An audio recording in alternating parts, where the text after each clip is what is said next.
Una porción de este tipo de trabajadores.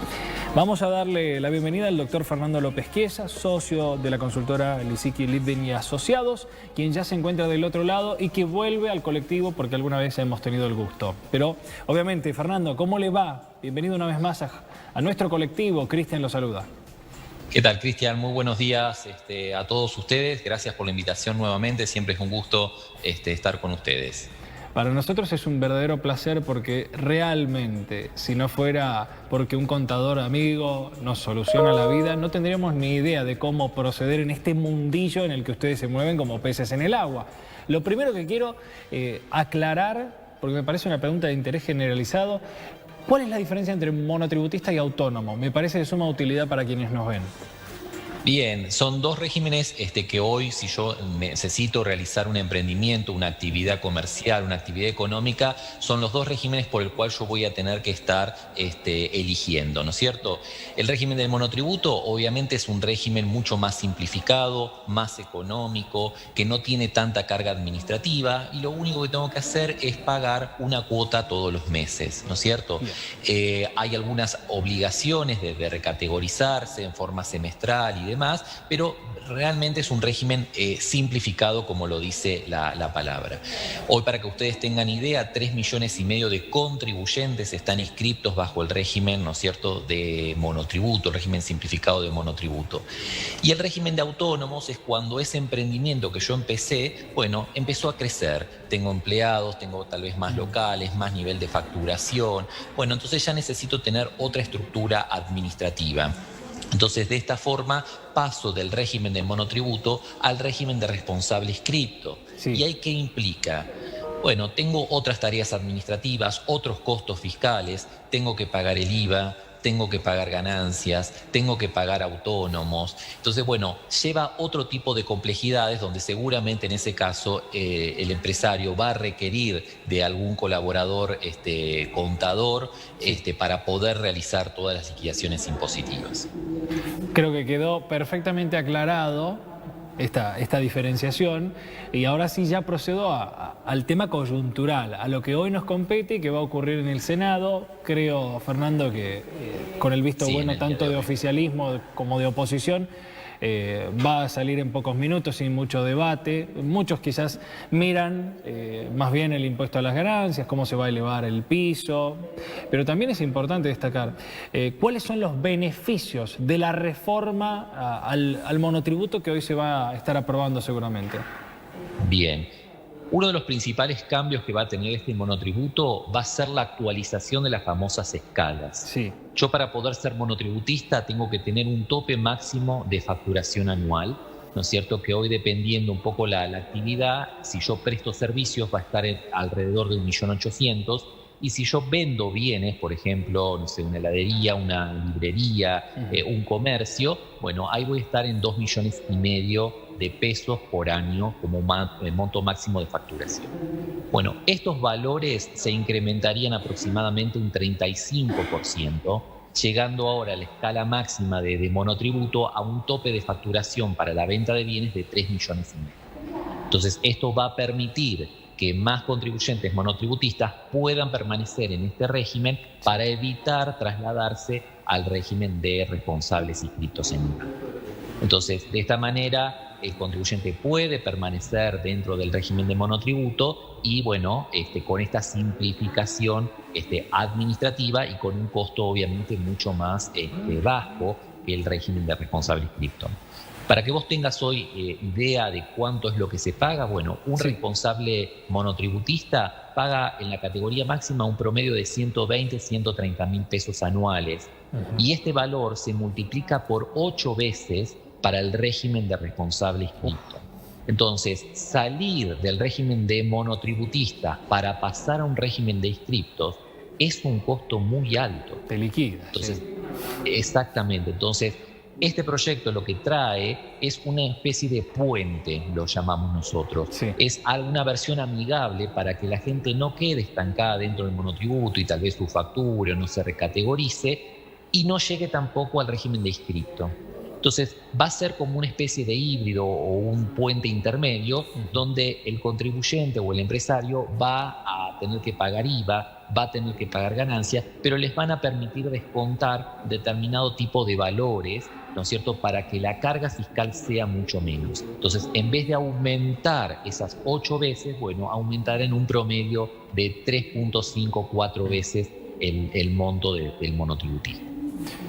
Quiero preguntarte por la recategorización. La aprobación de esta modificación va a tener un efecto retroactivo porque ya, ¿cuándo fue? En enero de este año ya se hizo la recategorización. Entonces me imagino que mucha gente pasó del monotributo al siguiente régimen y ahora dice, pero ¿cómo? Se agrandaron las escalas, yo no tendría que haber caído. ¿Va a tener efecto retroactivo?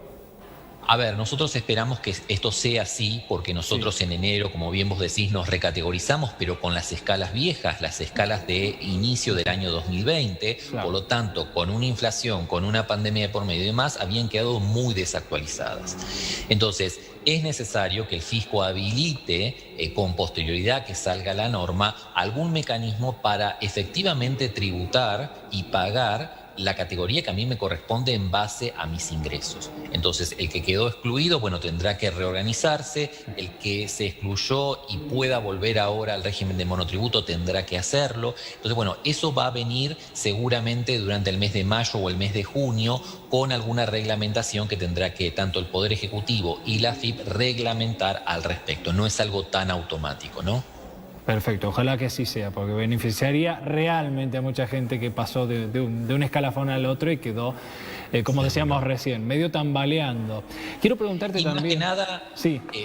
Pensemos en lo siguiente, ¿no? Hoy en esta situación de crisis económica, financiera, pandemia, que el empresario está con 50.000 oportunidades para ver cómo se reinventa un poco.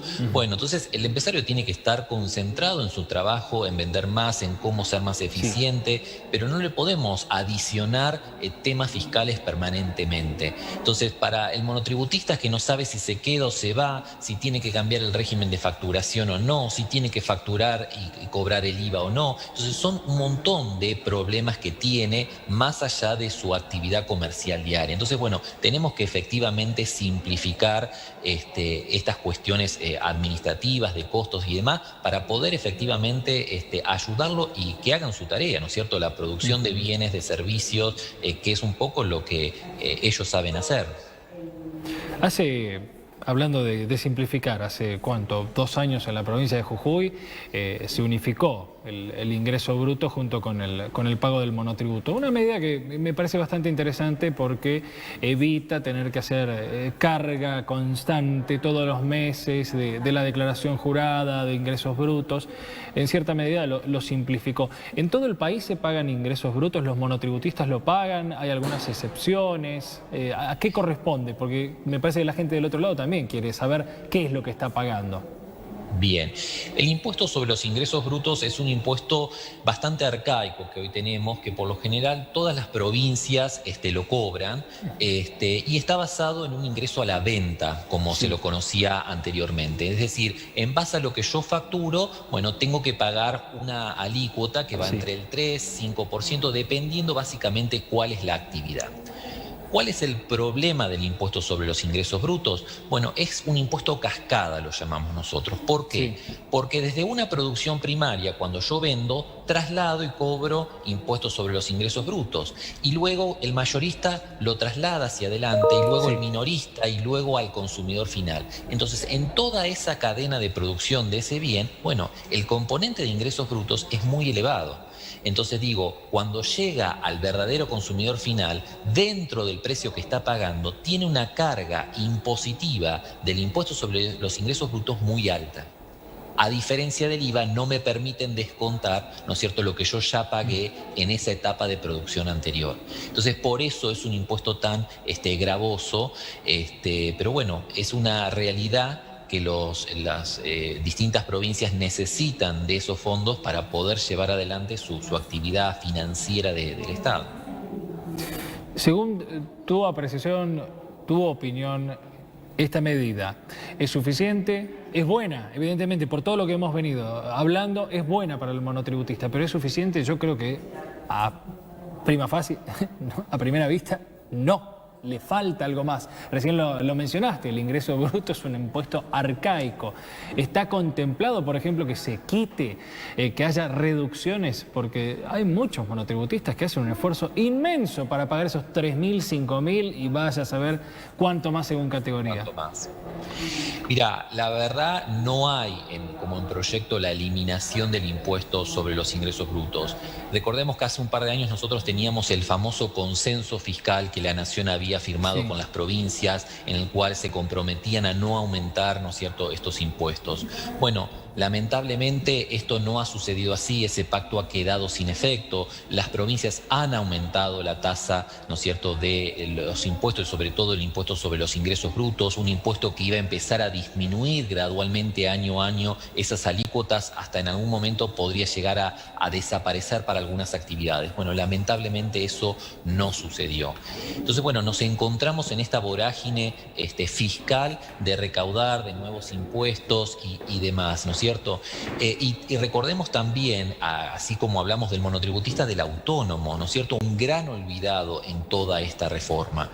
Hablamos de modificación del monotributo, de los empleados en relación de dependencia, que son medidas necesarias, sobre todo en esta situación financiera. Pero el autónomo no ha tenido, ¿no es cierto?, hasta el momento ningún beneficio. Paga, ¿no es cierto?, mucho más que un empleado en relación de dependencia, paga mucho más que un empleado. También se necesita mimarlo, porque mucho de la actividad autónoma está basada en la actividad primaria, en actividad comercial, en actividad de empresa. Entonces, bueno, es en definitiva quien da soporte de trabajo, quien produce, quien genera ingresos, ¿no es cierto?, en el país. Por eso también los legisladores tendrían que hacer foco, ¿no es cierto?, en esa actividad de autónomos. Ya para ir despidiéndolo, Fernando, ¿cuánto de la recaudación de los gobiernos provinciales, pero el gobierno nacional también, depende de los monotributistas? ¿Es significativo? Digo, para tratar de incentivar, darle una caricia al autónomo también, para darle un mimo, para mostrarle que pueden no cobrarle y que ese sobrante lo invierta, lo aplique en su ámbito de trabajo, en su producción. ¿Cuánto implica? ¿Cuánto le dolería al erario público, por ejemplo, quitarle los ingresos brutos, por poner un ejemplo? A ver, hoy el impuesto sobre los ingresos brutos en cada una de las provincias es, yo diría, el impuesto, ¿no es cierto?, de mayores ingresos que se tiene dentro de las arcas provinciales, ¿no? Y que obviamente hace foco para todo lo que tiene que ver con la actividad financiera de esas provincias, más allá de todos los impuestos coparticipables que reciben por parte de la nación. Pero hoy en día es un ingreso directo hacia las provincias y es un ingreso fuerte. Pero bueno, más allá de eso hay un montón de regímenes de recaudación. ¿Qué significa esto? Que cuando yo voy a cobrar algo, me retiene, ¿no es cierto?, la provincia, me cobra anticipadamente ese impuesto. Bueno, hay empresas o personas que se les acumulan mucho saldo a favor porque es mucho el porcentaje que se les retiene. Entonces, eso también forma parte del costo fiscal que nosotros estamos acostumbrados a ver.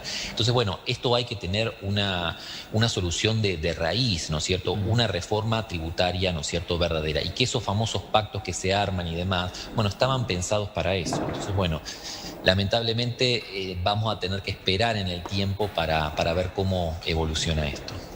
Una de cal y una de arena. Por lo menos hay una buena noticia. La aprobación se dará hoy casi con seguridad. Así que bienvenidas sean las iniciativas, las propuestas de nuestros legisladores que sean beneficiosas para este amplio y fundamental sector económico productivo de la sociedad. Fernando, súper clara la explicación, creo que con mucha vocación docente. Del otro lado pudimos sumar muchas herramientas gracias a tu argumento. Bueno, los dejo, que tengan muy buen día y muchas gracias nuevamente por la invitación. Que estén muy bien. Gracias a vos. Hasta un próximo encuentro. El doctor Fernando López Chiesa, socio de la consultora Lisicki, Litvin y Asociados, creo yo, con un lenguaje muy acorde a lo que necesitábamos. Quienes quizás, no es mi caso, pero pertenecen o pertenecieron a uno de estos tipos de regímenes laborales y que no, o regímenes tributarios, y que no saben operar y que tienen que sí o sí recurrir a un contador, y quizás la explicación a veces es más confusa de lo que parece. Ha bajado línea, ha bajado letra, y hoy esperemos que esta modificación que se va a dar en el Senado beneficie a un sector de lo más amplio. Pero no es lo único que se puede hacer.